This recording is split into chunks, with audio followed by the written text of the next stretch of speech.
1766 সালের এক সকাল, চারিদিকে সবুজ নারকেল গাছে ঘেরা শান্ত কেরালামের মালাবার অঞ্চল হঠাৎ কেঁপে উঠল কামানের গোলায় আর ঘোড়ার খুরের শব্দে।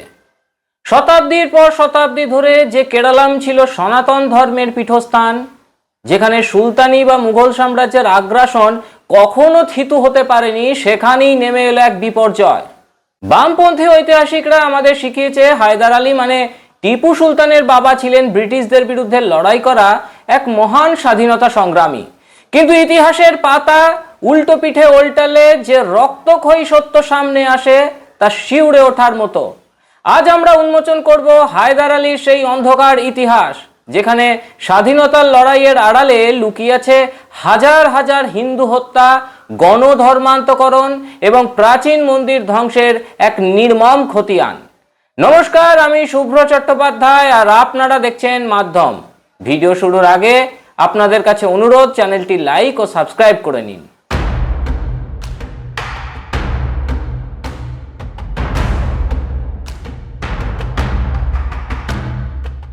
ভারতের ইতিহাসে কেরালাম এক অনন্য ভূমি।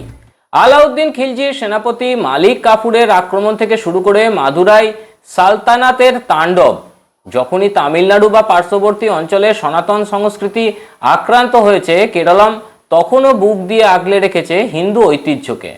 হিন্দুদের পবিত্র উৎসব এবং দেব মূর্তিগুলো বছরের পর বছর সুরক্ষিত ছিল এই কেরালামের মাটিতেই।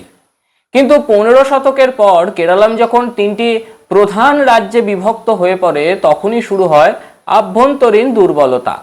এই সুযোগটাই নিয়েছিল মহীশূরের সুলতান হায়দার আলী। 1763 সালে যখন কান্নুরের মুসলিম শাসক আলী রাজা হায়দার আলীকে কেরালায় আক্রমণের আমন্ত্রণ জানান, তখন থেকেই শুরু হয় মালাবারের সনাতন সংস্কৃতির ওপর আক্রমণ। 1766 সালে হায়দার আলী ম্যাঙ্গালুরুর পথ ধরে আধুনিক সেনাবাহিনী নিয়ে মালাবারে প্রবেশ করেন। কোলাথুনাড়ু অঞ্চল দিয়ে শুরু হওয়া এই অভিযান কোনো সাধারণ রাজনৈতিক বিজয় ছিল না, এটা ছিল এক চরম ধর্মীয় উৎপীড়ন, হিন্দুদের ওপর অত্যাচার। হায়দারের সেনাবাহিনী সাধারণ হিন্দু নাগরিকদের ওপর এমন অত্যাচার শুরু করে যা মালাবার এর আগে কখনো দেখেনি।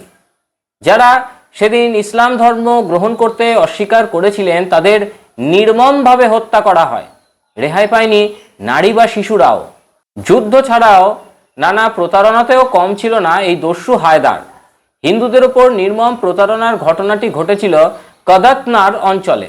যুদ্ধের ভয়াবহতায় হাজার হাজার হিন্দু পরিবার ঘরবাড়ি ছেড়ে বনে জঙ্গলে আশ্রয় নেয়। হায়দার আলী তখন চতুরতার আশ্রয় নেন। তিনি কয়েকজন ব্রাহ্মণ দূতকে বনের গভীরে পাঠান এবং আশ্বাস দেন, যারা ফিরে আসবে তাদের ক্ষমা ও দয়া প্রদর্শন করা হবে। কিন্তু সরল বিশ্বাসে সেই হিন্দুরা যখন নিজেদের ভিটেমাটিতে ফিরে আসেন, তখন হায়দার আলী তাঁর আসল রূপ দেখান। যারা ইসলাম ধর্মে দীক্ষিত হতে সরাসরি অস্বীকার করেন, সেই সমস্ত নারী, শিশু ও পুরুষদের প্রকাশ্যে ফাঁসি কাটে ঝুলিয়ে দেওয়া হয়।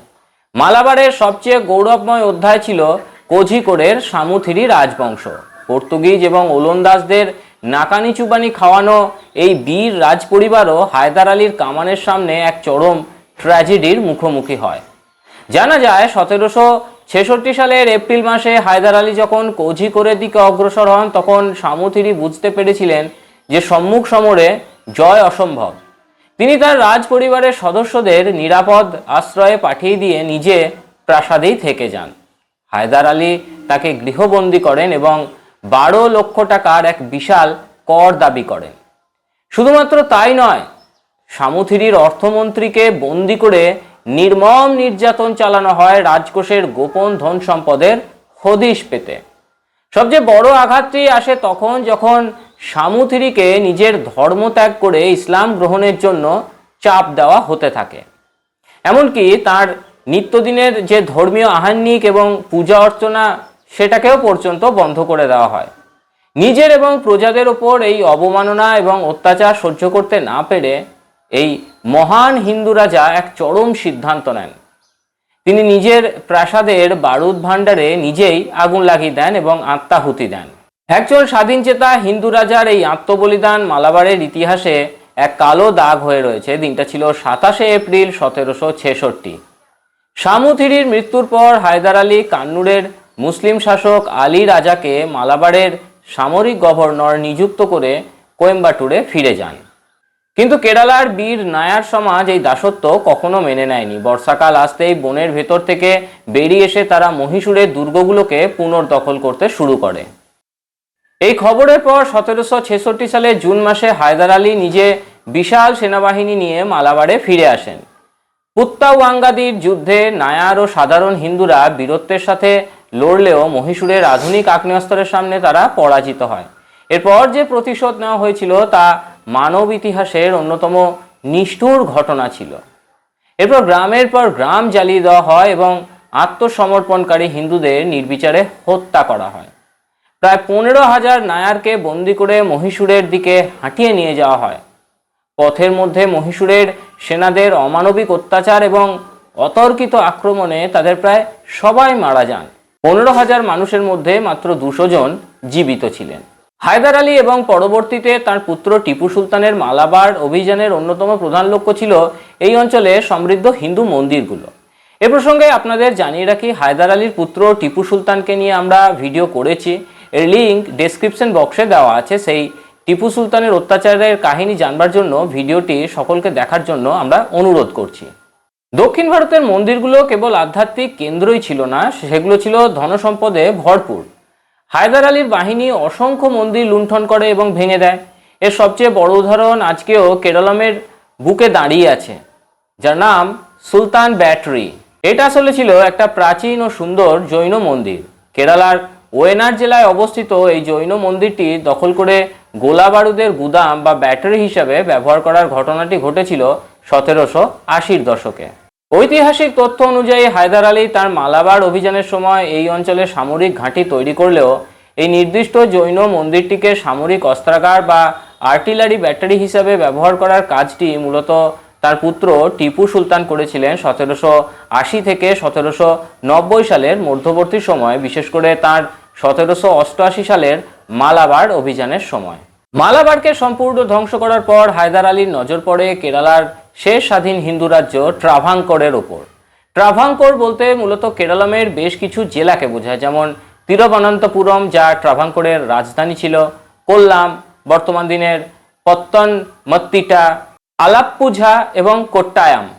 ট্রাভাঙ্কোরের মহারাজ অনিঝাম থিরুনাল মার্তণ্ড বর্মা আগে এই রাজ্যকে ঐক্যবদ্ধ করেছিলেন। তাছাড়া মালাবার থেকে পালিয়ে আসা হাজার হাজার বিপন্ন হিন্দুকে আশ্রয় দিয়েছিল এই ট্রাভাঙ্কোর।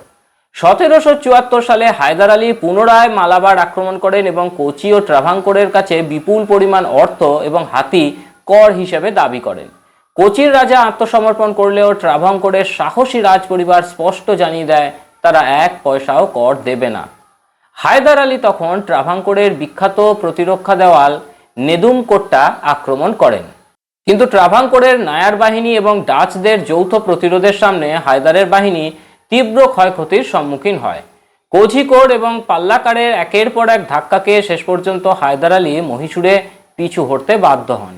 এর কিছুদিন পরই দ্বিতীয় ইঙ্গ মহীশূর যুদ্ধ শুরু হয় এবং 1782 সালে হায়দার আলীর মৃত্যু হয়।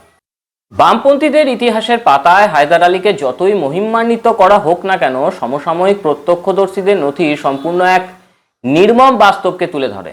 ব্রিটিশ সৈনিক জেমস কারি 1780 থেকে 1790 সাল পর্যন্ত দীর্ঘ 10 বছর হায়দার আলী ও টিপু সুলতানের অধীনে ব্যাঙ্গালোর এবং শ্রীরঙ্গপত্তনম দুর্গে বন্দী ছিলেন।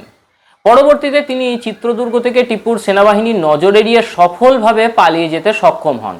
নিজের এই বন্দি দশার হাড় হিম করা অভিজ্ঞতার বিবরণটি তিনি বই আকারে প্রকাশ করেন 1824 সালে। বইটির নাম the captivity, suffering and escape of James কারি।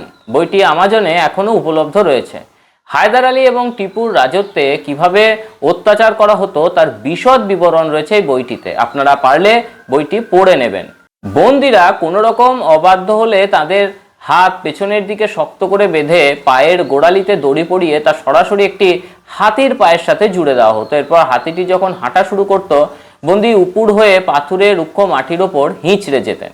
যতক্ষণ না বন্দির মৃত্যু হচ্ছে ততক্ষণ কয়েদিদের এভাবেই টেনে নিয়ে যাওয়া হতো।